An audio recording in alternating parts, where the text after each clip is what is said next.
Hi, welcome to IslFlr, an interview cooking show where we talk to some really beautiful people and teach you how to prepare some incredible dishes right in the comfort of your own home. Today I have the awesome pleasure of welcoming royalty on the set of IslFlr. Actually, today we have the two queens of pop.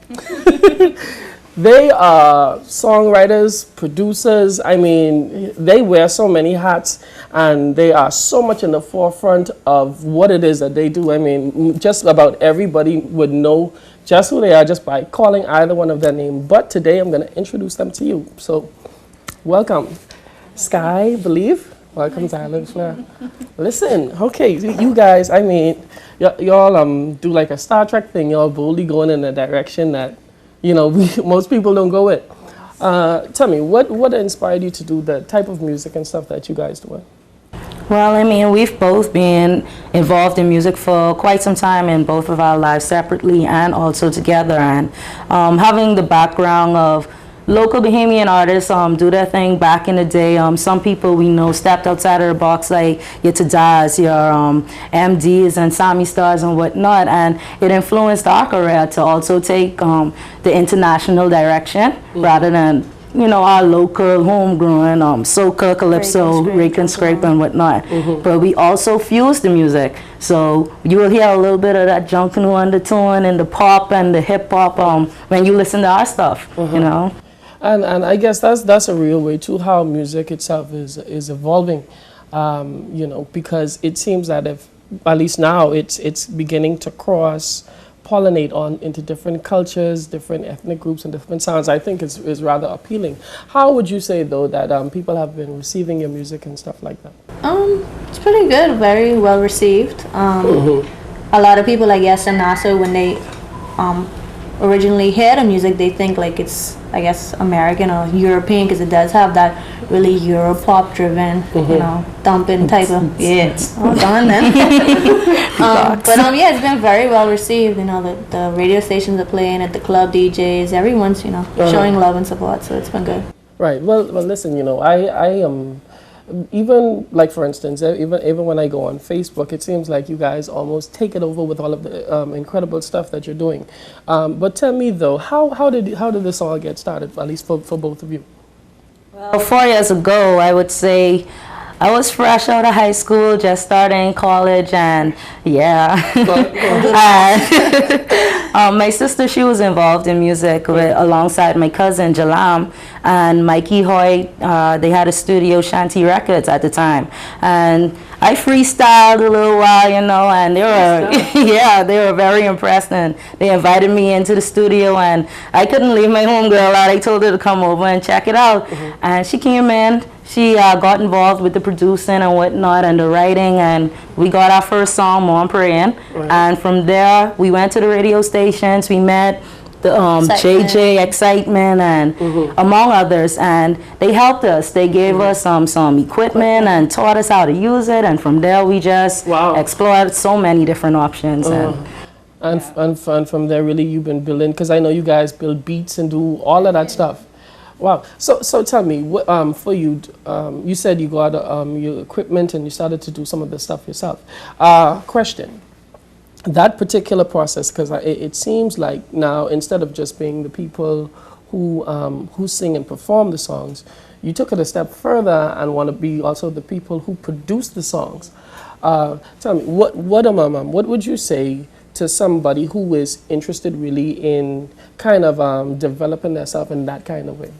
Well, I mean, it's really up to the individual, you know, and everybody, you know, God blesses us with talent, so, you know, we're really blessed to be able to write and produce and, you know, and have that air for it. But for people who want to get into it, it's just all about surrounding yourself around people who, let's say if you want to be like a Carrie Hilton, or if you want to be like a Tadao, if you want to be like a Zoltan or Padrino, you surround yourself with those type of people, and you kind of just pick up and emulate their craft and develop it and tweak it to make it your own, which is kind of like what I did, because, you know, I got to give out shout outs to people like Zoltan from S-Types, Padrino from the White House Crew, you know, Biggie, Sketch, you know, just hanging out with young producers and writers like them just kind of influenced me in our sound as well. So.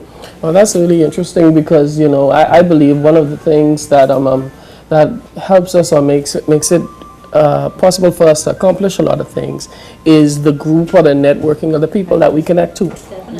To a great degree, to a great degree, I would say that a lot of times would be able to determine what it is that you can accomplish, you see, or what all that you could do. So, tell me again, how about some of the places you performed or some of the stuff that you guys working on? Well, we were very fortunate. Last year we traveled to Atlanta and we stayed with some of the residents down there. Her name is Adele, and we shout outs to Adele and her husband, and also Danielle and Levan Sands, our very own Superman. We stayed with them and they helped us out. They introduced us to some of the locals in their hometown, and they got us on shows. Your boy Aries from Hood Heart TV, and we went down to Auburn where we performed with some of Danielle's co-workers, and it was very fun, and it was an experience that we also brought back and we shared with our locals and stuff, and people who are also pursuing the same type of career, to encourage them to take it outside of the Bahamas. Definitely, like we got a shout out to Doc. You know, I went to school with Tennille. That's kind of like how I got influenced into music as well. But people like her, I've really took it a step further and taking it out the box, and you know, it's really much more than just writing a song, putting it on the radio. There's like a whole different business side of it, and a whole lot of doors and opportunities just waiting to explore and open. So you know. So really, you know, I like the whole idea. I think one of the things that both of you represent to a great degree are what you would call very successful young women. What would you attribute the fact that both of you seem to be so focused to? What it is that drives you or give you this passion to really push? And because I can imagine, you know, there must have been like some really incredible obstacles in the way of your progress. How do you what posture do you take to overcome and deal with whatever obstacles or challenges you guys face? Really and truly, it's been the support we've had from the very beginning of our careers. A lot of people, when they saw us and they heard what we were, you know, presenting to them, they had open minds. You have a lot of people who would be in your circle who would either have a negative impact or a positive impact. And I could also go back and say that the Zoltans and the Tadas and all of those people who already established themselves especially here. Like our family and our friends, you know, just encouraging us.